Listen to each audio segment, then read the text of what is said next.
Actually, dahil may monetary reward na siya kung saan nanggagaling, ang talagang pagka nagkita kami, itatanong ko sa kanya, ano pa maitutulong ng pamahalaan para mas dumami ang ating mga medalists sa Olympics.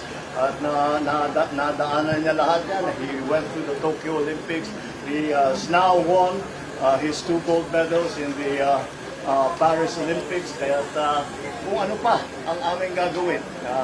Because alam naman natin, itong mga atleta, hindi lang ang sarili ang kanilang iniisip, kundi pagandahin pa at maging mas maganda pa ang performance dun sa sport nila at sa buong sport ng Pilipinas. So that is really, I think, a more significant effort. And that's why I will ask Kaloy Yulo, ano ba talaga sa palagay niya?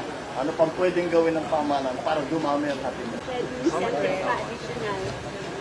I'm going to ask him, what can we do? He has already 20 million. He has already, I don't know, I think, hindi na siguro siya mangangailangan ng pera. Pero para sa akin, ang interest ko, dumami ang medalist kagaya niya. Anong kailangan gawin?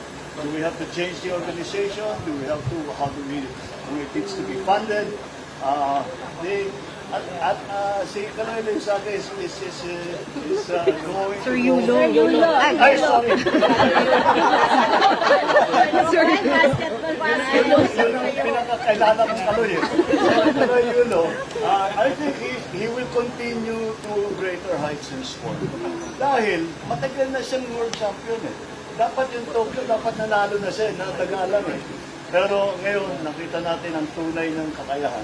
And again, I think he will be the best person to ask what else it is that we can do.